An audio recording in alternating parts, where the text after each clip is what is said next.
Good morning, everyone, and welcome.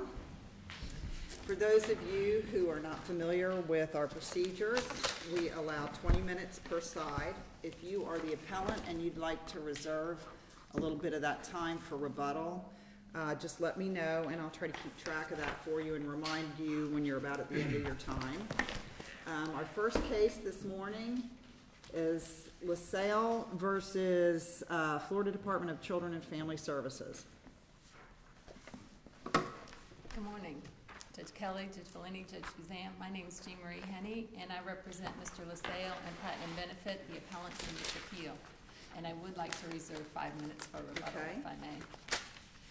This is an appeal from a final order imposing a penalty period prior to Mr. LaSalle's receipt of institutional care benefits from Medicaid. The penalty period was imposed because Mr. LaSalle purchased a single premium life insurance policy for $86,000 during the relevant 60-month look-back period. The penalty was imposed because the department found that the purchase of the single premium life insurance policy was for less than fair market value. Does this sort of boil down to how we're going to define what should be fair market value? They want to look at what the cash surrender value to him is currently versus what the value is to the beneficiaries upon his death. Exactly. Is that basically it? Exactly. That it was this transaction for less than fair market value. And how do you define fair market value? Mr. LaSalle paid a fair price in an open market, in a commercial transaction, arm's length transaction, and in a transaction regulated by the state of Florida. Well, I don't think that they're making an issue about that. I think their point is that if he was to cash that policy in, all he would get is what, $750? About that, $724. Right. So it's, they're saying he spent $86,000 approximately, and what he could get now is $750. That's all it's worth. Exactly. But the question is, I'm sorry, but to follow up with that in terms of what would be the fair market value, was there testimony presented that sometimes people purchase these type of policies where someone, I thought there was testimony that maybe on the market someone could be paying a little bit more with the idea that they could cash in because he is an elderly man and so forth. Was that type of evidence also presented? Yes. The petitioners presented an expert who testified, one, that Mr. LaSalle paid the fair market value of $86,000 when he purchased this policy, and two, that there is a secondary market. So that this could be sold in a secondary market. Yeah, I want to try to clarify that because there's some discussion about this is irrevocable and it's non-transferable, etc. So my understanding from piecing together what was in the briefs is that if they were to attempt to sell this on the secondary market, first of all of the beneficiaries would have to agree, but they couldn't actually truly assign this or transfer it. What they would have to do is receive the payments themselves and then transfer the payments to anyone who purchased it on the secondary market. Is that correct? That was the expert's testimony. Okay, and was there some argument that really essentially made it not feasible to sell it on the secondary market? No, there wasn't argument. I mean, the argument was that there was a secondary market for it, that the beneficiaries would have to agree. The beneficiary, there was no testimony that the beneficiaries would not agree to do that. But his main testimony was, if you look at this transaction, it was for fair market value. And he said, one, because that is what the state of Florida regulates. You can't buy an insurance policy in Florida that really isn't for fair market value. Right. And then his second thing was, even if you looking at that, there's a secondary market, and, you know, it would be about $83,000 the way he figured it. So if you transferred that back, that shows that the $86,000 was fair market value. And I guess your point is that under the regulations, the federal regulations that govern this type of transaction, that's really all that you have to look at. Well, that's not my point. That is what the testimony of Mr. Lamberty was at the hearing. He was asked, from the petitioner's attorney, if I understand the policy correct, if that transfer is for less than fair market value, then there's a second step, right? And he says, right. And then he goes, but I believe the rules you're saying, you testified earlier that if this asset transfer is for fair market value, then we don't worry about the second step. And he says, that's correct.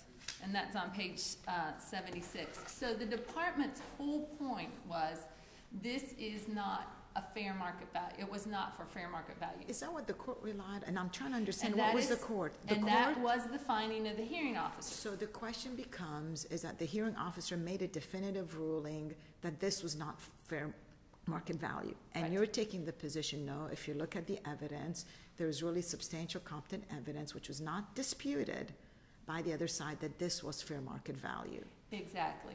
And the authority, when you look at these cases that talk about whether a transfer was for fair market value during the 60-month look-back period, you do have to go outside the state of Florida. You know, you have to do, but both of us did a nationwide search. But the cases that I found and the cases that they cited in the brief, they're all family transactions. For example, the McKay case out of Michigan, somebody paid $100,000 for a family member's stock in a corporation. And then the court said, okay, you paid $100,000. Let's look at the corporation. Let's look at the stock. Really, that, you know, the value of that stock, nobody would have paid $100,000 for. Or there were two cases out of Pennsylvania they cited. They're loans. They loaned these family members larger sums of money, and then the family member makes, I don't know, $10 a month payment or whatever back. And they said, now we can look at that loan and say, that loan was not for fair market value. This is the fair market value. In this case, you have an $86,000 purchase of a life insurance policy. Nobody's saying, oh, the real fair market value for that life insurance policy was this. They're right. saying that that is the fair market value. So if the, you know, they're trying to convert the cash value to fair market value. And the reason they're trying to do that is because of their own regulations. The way right. the regulations define how you value a life insurance policy is based on the face value of it. So, and the department admits this life insurance policy would not be included in its countable assets. They state in the brief, it's like, we understand it's not.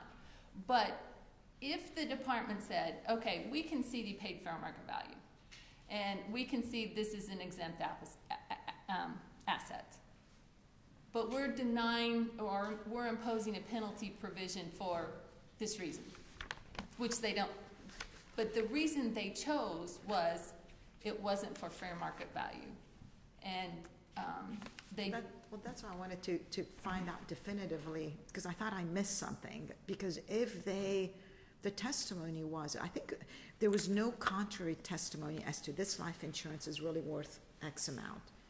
And I think even their expert agreed, yeah, it's fair market value.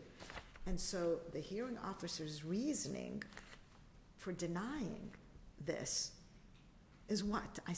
I'm struggling with that. Well, the hearing officer, the hearing officer's reasoning was the department followed rule in finding that this transaction was for less than fair market value. So the department chose the reason they were imposing the penalty provision. The department presented the evidence that they presented, and then the hearing officer accepted the department's reasoning, and that was for less than fair market value. Even though the evidence presented was contrary to that. Exactly. And one of the things they pointed out, or they say, well, the definition of fair market value is, quote, the amount of cash that could be received for selling or converting an asset. And they take that out of 1640.0407. But so when I first read that, I'm like, wow, one, that doesn't make sense to me, but two, maybe the department does have different rules for fair market value. But if you go look at that section, that's the definition of actual value. That's what the section's defining actual value. So the section talks about how do you count an asset? What value do you put on it? And it says if the assets are in cash or payable in cash on demand, the actual value is the cash value. For other forms of assets, the actual value is the fair market value, the amount of cash that could be received by selling or converting the asset. And that's kind of my example about the bass boat. You know, if he bought the bass boat for fair market value, and then now you look at that asset and you say, how do we value that bass boat? Well, you value it by what would be the fair market value if you sold it. For life insurance policies, that's not what they say. They say, how do we value this life insurance policy? And we value it by looking at the face value. Now, perhaps the state treats life insurance policies because they want people to buy life insurance policies, or because life insurance companies have better lobbyists than fishing boat companies have, but for whatever reason, life insurance policies are valued differently. What is the regulation that explains how you value a life insurance policy? That is 1640.0554, and that says the life insurance policy is considered only to the extent of its cash surrender value. However, if the face value of the life insurance policies totals $2,500 or less, no part of the cash surrender value of the policy will be taken into account. And then that... well, now that doesn't sound like fair market value either. That sounds like how you're going to value it in terms of looking at what they have as assets. Yes, exactly. That's how you... that's the count. That's how, when I look at a life insurance policy, how do I count that?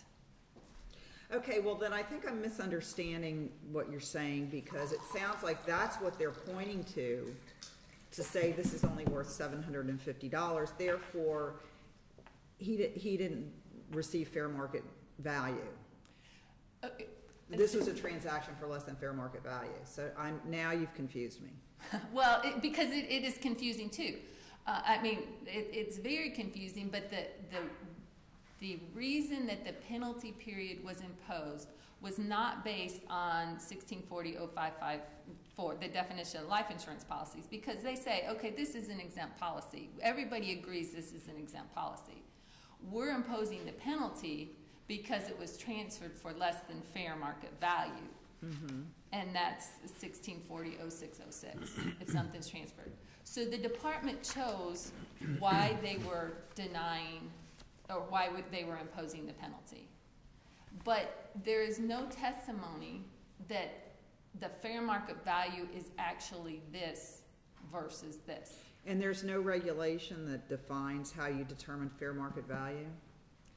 There's no, the cases that talk about this section, the 0606, you know, how do you impose a penalty, or, you know, they talk about the fair market value considerations. Was it in the open market? And 100% of the cases I found weren't. They were family member transactions. But even then, those cases said, okay, now it wasn't in the open market, but was it... so the regs really don't address this. You're looking at the case law, and what the department's trying to do is pull this other reg in and say, this is how you're going to determine fair market value. Right. Okay, the way we would value this to determine what it's worth in considering what they had in assets. Right. So is that yeah, basically fair? They'll say, okay, he paid $86,000, and now the cash surrender value is $745. So he didn't pay fair market value. Okay. But you're saying you need to look beyond that. Beyond that is that, did he purchase this? Was it an arm's-length transaction? Was it, when he got it, was that at fair market value? There's nothing devious that he's done. I think they're just looking at what people, unfortunately, are doing now. Somebody who has a lot of money, they know they're going to be into long term, they want to make sure to give that money to family members or friends so they could qualify for Medicaid, so in order for them to go through. So they're looking at if someone dissipating assets or doing that. But in this case, for the pure sense of what was presented, the department could have brought in someone saying, no, this is what the definition of fair market value ought to be. This is what we think this policy is worth. But for them, I guess, for me, I'm just, and see if I'm wrong in this, as I review the record below, what was presented before the hearing officer, the testimony that was presented, it was not in dispute that this was an appropriate armless transaction, that there was no deviousness put in, and the fair market value was appropriate. Exactly. Now, if the department wanted to impose the penalty provision, it would be changing the definition of how you look at a life insurance policy. So they could say, okay, for single premium life insurance policies, we're going to value them differently. We're going to add in the death benefits. We're going to add in whatever. But they value all life insurance policies the same way. So that because of their definitions and how they value life insurance policies, that's creating the problem for them. See, the department pretty much has to admit he paid fair market value for this policy. Well, let me ask you a question, because is there a presumption that needs to be applied in this case, or is your argument simply the department's confronted with a life insurance policy, which is the equivalent of a transfer of assets within the look-back period, which is 60 months, right? Mm-hmm. So they're going to presume it was done for the purpose of becoming Medicaid eligible. Now they're going to claim the burden then shifts to the purchaser to show why there's an exception and why they shouldn't count that asset. So my question is, putting fair market value aside, did the petitioner ever put on evidence other than this is fair market value, like it was done for some other reason, some legitimate reason, that this shouldn't be counted against me in qualifying for Medicaid? Well, I guess it's very hard to put the fair market value aside because, as Mr. Lane. Well, I'm just saying, was an alternative. That's just a question. There's an alternative way to prevail below. You didn't have to go that route. But if you put all your chickens in one basket, or all your eggs in one basket. Right. I'm just asking you, was there a backup argument made to say, hey, we could win this way, we could win this way? So I don't have to worry about the alternative way because that argument really wasn't made, the undue hardship, that sort of a thing. There was. I think there's 3 or 4 ways to get around the presumption.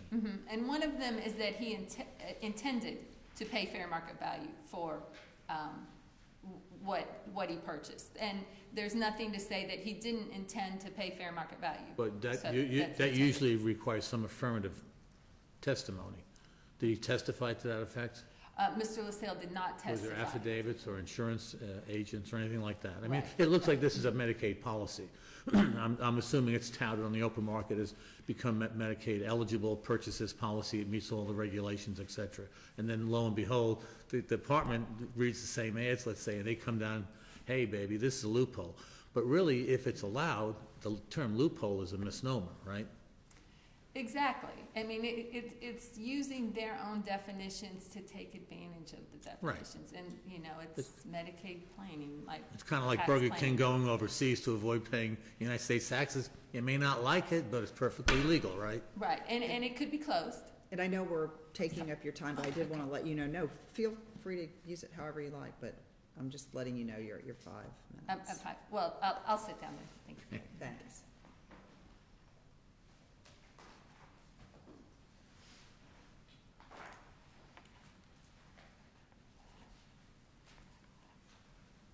Good morning. Good morning. Chair Westmoreland on behalf of the Department of Children and Families. And I've listened to your questions, and I think that there's some clarification that probably needs to occur.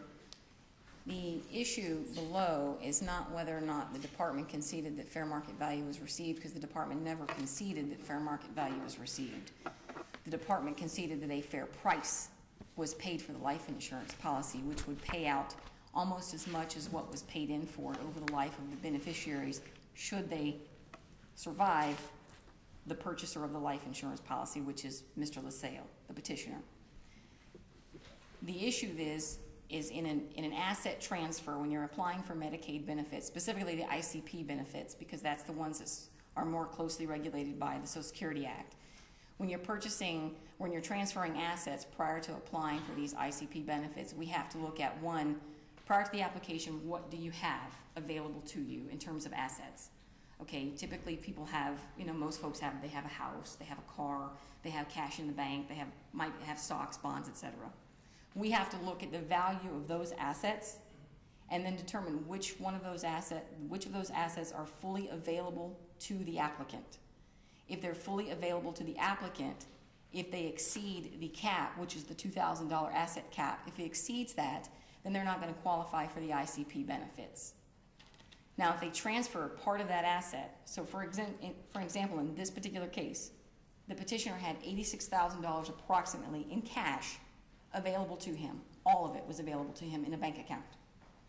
He went out and he purchased a life insurance policy which was a single premium life insurance policy that had 3 death benefit riders attached to it. They couldn't be separated. They had no cash value. They were non-transferable. So the only available asset to the petitioner was what he could cash in the life insurance policy for, which is the $725. And that's the cash surrender value of the policy after the first year that the policy is being held. So at that point, we have to look at, he had $86,000 available to him to pay for private nursing care, private nursing home care, in-home care, whatever he wanted to do with his money. At the end of the day, when he applied for the benefits, he had $724 available to him. The fair market value is defined in our regulations as the amount that a resource could reasonably be expected to sell for in the market, in an open market. I'm putting some emphasis on the word reasonably because you read the underlying ruling from the hearing officer. You've read the appellate briefs. You know what they say. The testimony presented by their own expert, Mr. Aspinwall, basically indicated that, yes, it could be sold on an open market, but in this particular instance, because of the short life expectancy of the petitioner, it would be unreasonable for the beneficiaries to do so.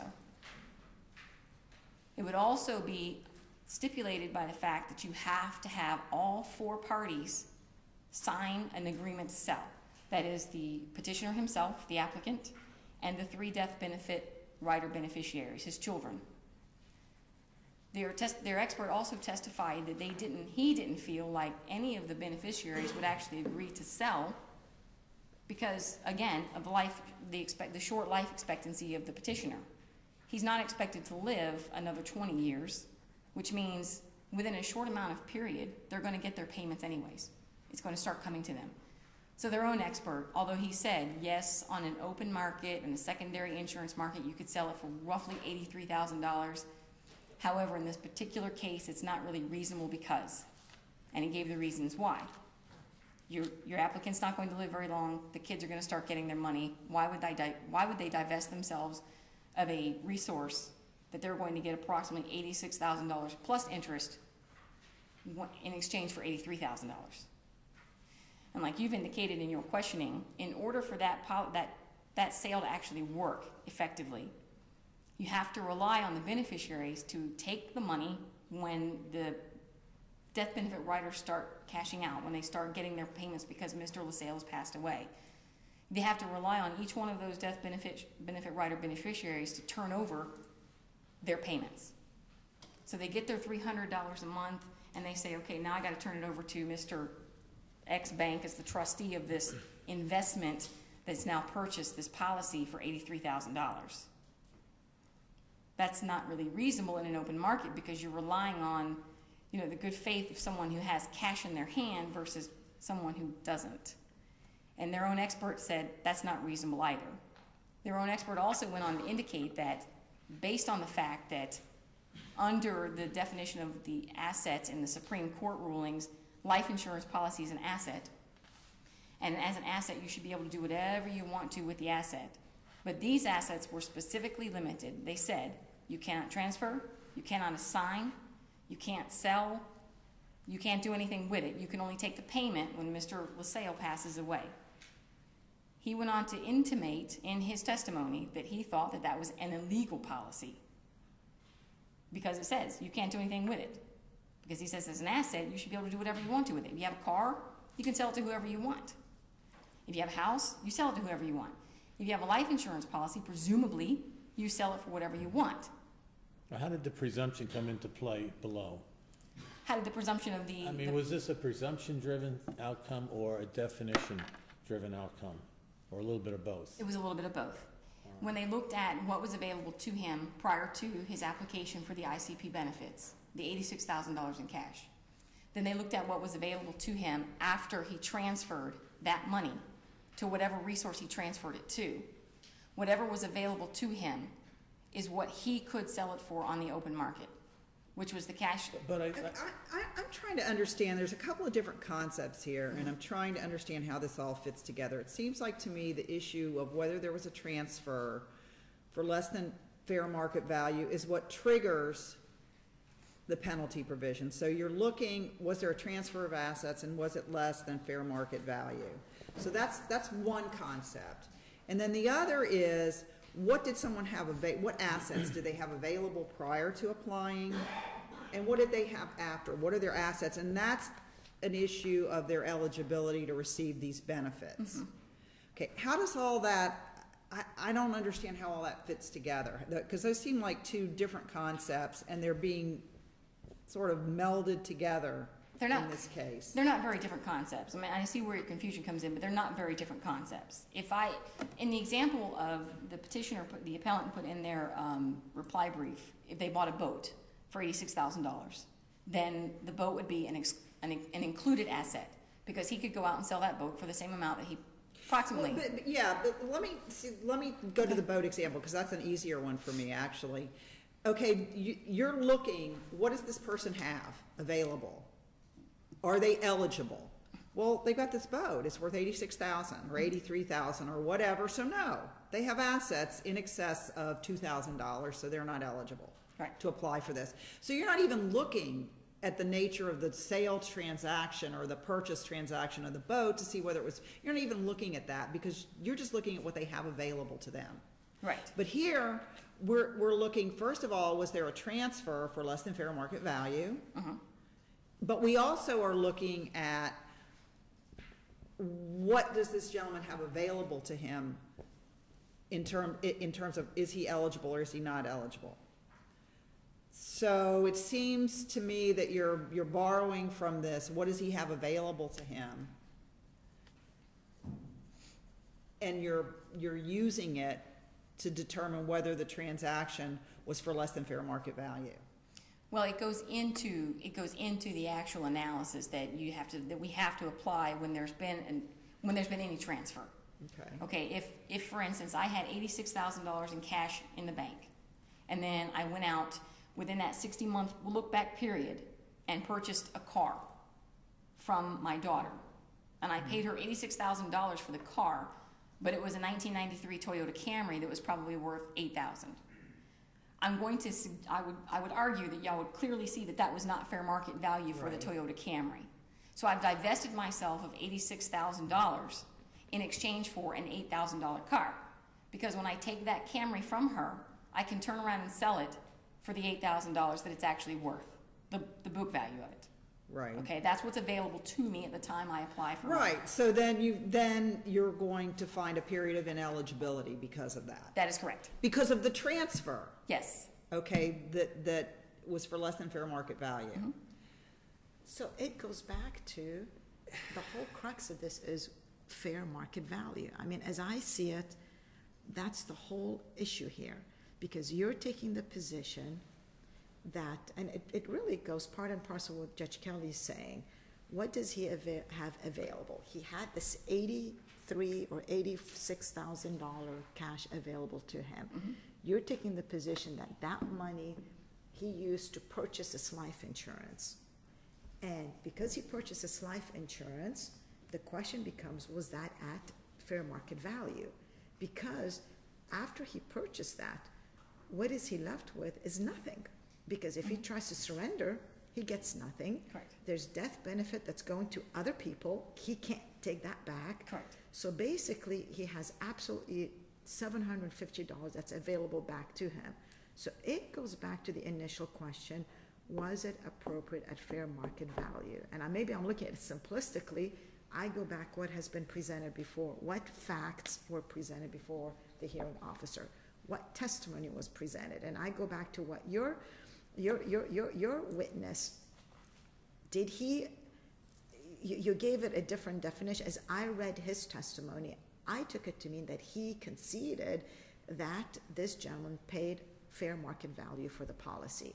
You're telling me that he did not say that. He said that he paid what for it? I think if you look at,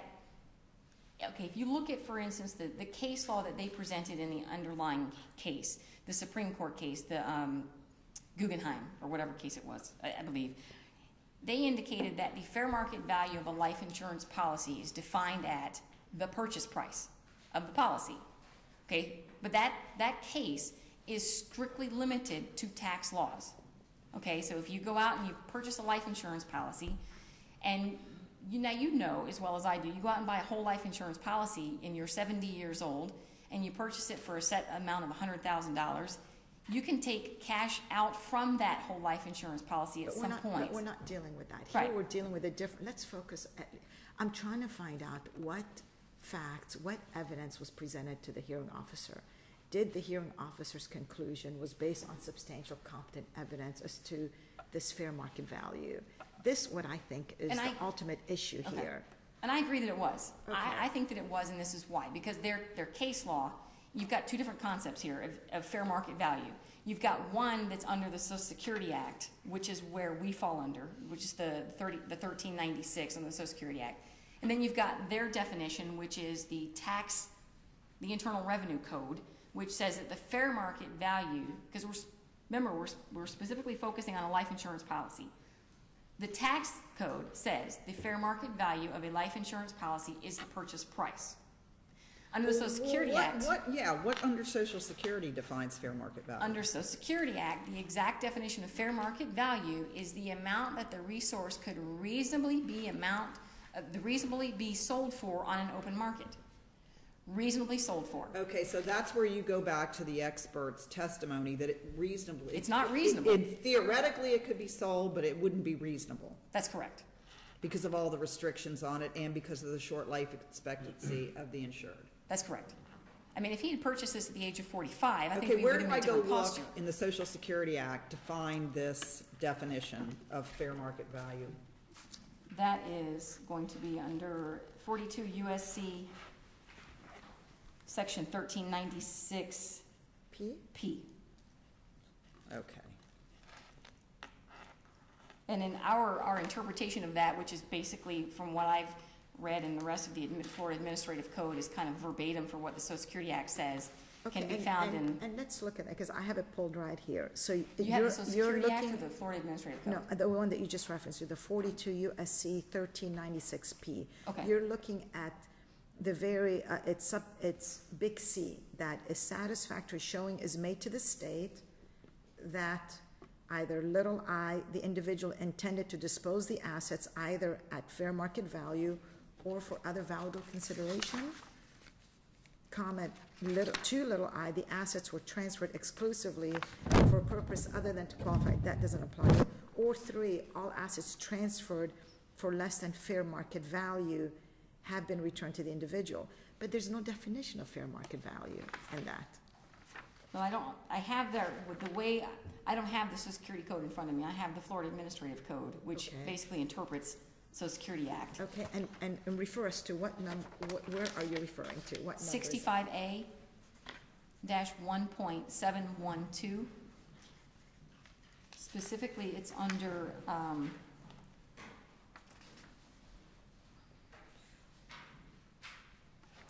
three.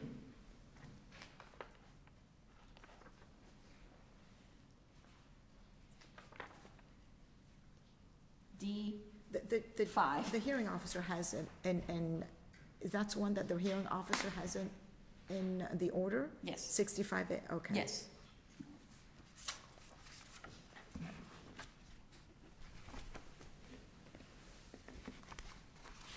And under the So definition, number 5, that says compensation for a resource may be received in the form of cash, is that what you're referring to? yes, exactly. Real or personal property or other valuable consideration provided. And then it says that compensation received in the form of real or personal property is valued according to its fair market value. Fair market value is defined as the price for which a resource can reasonably be expected to sell on the open market. And that's a direct interpretation of federal law.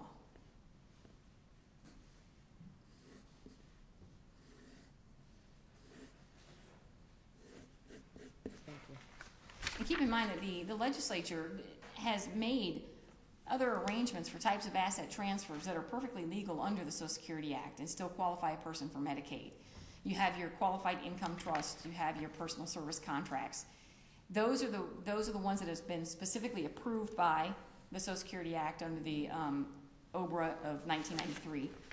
But Right, this, it seemed like there was quite a list of them. there is quite a list. I'm just kind of like Right. keeping it short and sweet. But there are other assets that could have been purchased which would have still been at fair market value. Because in a personal services contract, that's one of the simplest ones.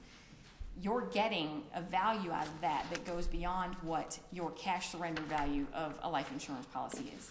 You're getting services provided to you, whether it's a family member or not. You're getting services provided to you in the form of transportation, healthcare decisions, grocery shopping, things like that. That you would ordinarily pay an outside person to provide for you if you didn't have someone available that you knew that would be willing to do it. And so those contracts are valued at what is a fair market value of those contracts, and is it a reasonable contract? We look at those all the time because we get them all the time.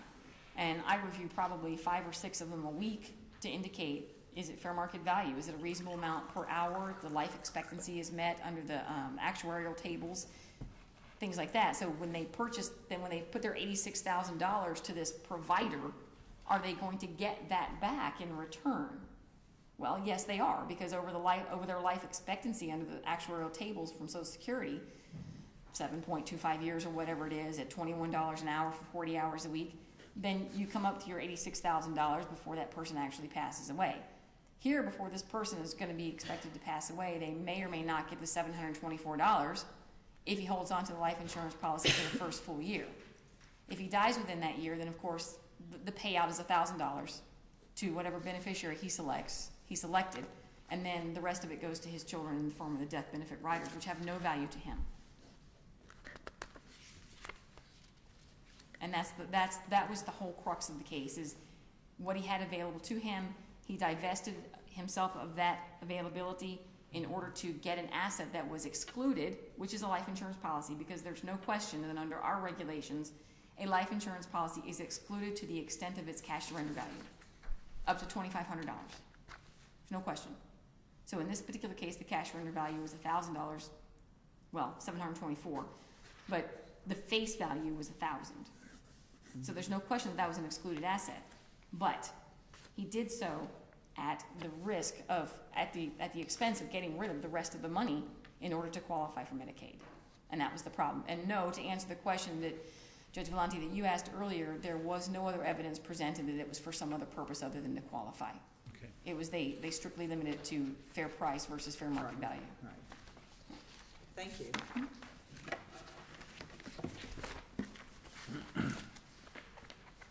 Can I have you address, because Ms. Henny, if I may, she's taking the position under the definition that, quote, can be reasonably be expected to sell on the open market. And then she makes reference to, That's a classic definition of fair market value. and then it goes back to Mr. Aspinall, the person that testified. He said that, I mean, he basically said, when he was questioned about about the 3 beneficiaries, his statement that he thinks because of the short life expectancy, he does not think that the beneficiary would sell the policy. Address that for him, because it boils down, I mean, I see this case, that's what it boils down to. What is the appropriate fair market value under that definition? So if I could have you address that. Yeah, I'd be happy to, because below, and actually in the briefs, they kept saying the fair market value is the amount of cash you could get for it. Well, that didn't make any sense to me. And now what they're saying is, oh, well, the fair market value is the amount you can sell something for in the open market. That's the classic definition. The insurance company sold a life insurance policy in the open market for that Mr. LaSalle purchased for fair market value. That transaction was for fair market value. And as Judge Kelly was saying, they're separate concepts. Was the purchase for fair market value? Yes, it was. The department has presented no other testimony. I love her car example is classic. $86,000 to a family member for $8,000. That's the classic not fair market value, penalty imposed, look back period. That's not what we have here. We have $86,000 for an $86,000 life insurance policy. Well, it seems like to me it's an issue of when you're gonna look at fair market value, when he purchased it, or now he's got it and he wants to sell it. Exactly. What could he sell it for now? So is it fair market value?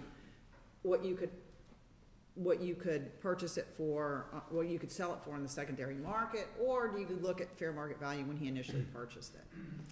Is that, I mean, it seems like we're looking at two different points in time. Exactly, exactly. So the penalties imposed if he pays less than fair market value when he transferred $86,000 to an $86,000 life insurance policy. But then the issue is, what does he have? Now we look at what he's got, and what he's got is a life insurance policy with face value of less than $2,500. So that makes it an exempt asset. So you don't go back to what's the fair market value of this. You look at, you say, okay, he's got a life insurance policy. Now how do we count that in his assets? And so basically you're saying that you have to look initially what was done. That's what the rules say. Was it transferred for less than fair market value? That's what the department said, transferred for less than fair market value. And that's what triggers whether or not you're gonna have this penalty. Mm-hmm. Yes, And according to that's one thing you look at, and the other thing you look at is, what does he have in assets? And he's got a life insurance policy. And that's a life insurance policy that's worth $750. And so we don't get to Mr. Aspinall, he said, this issue about if the beneficiaries would like to sell, I mean. That testimony was presented to show that at the time the transfer was made, this was, you know, the fair price, the fair market value. Not only did the state regulate it, see, they were concerned that just going into the hearing officer and saying, well, the state regulates this transaction, so $86,000 for $86,000, that, you know, that's the fair market value. So they brought in the expert to say, look, you know, it was definitely $86,000 worth of a life insurance policy when he bought it, because now he could even sell it on the open market for this value. So, you know, that's why they brought that testimony in, to show that at the time of the transaction, it was for fair market value. So basically looking at it at the time of the transaction. At the time of the transaction, according to the department's own rules, that's what you look at. And Mr. Lamberty on page 80 of the transcript, he says, I agree that he paid the price of the policy, the fair price of the policy.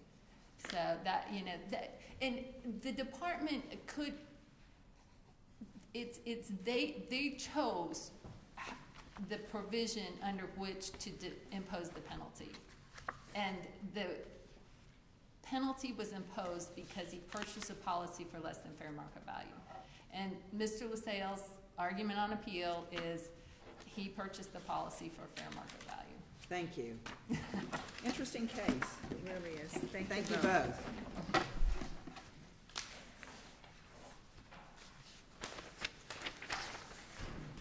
Okay, next this morning, Lantier versus Tower Hill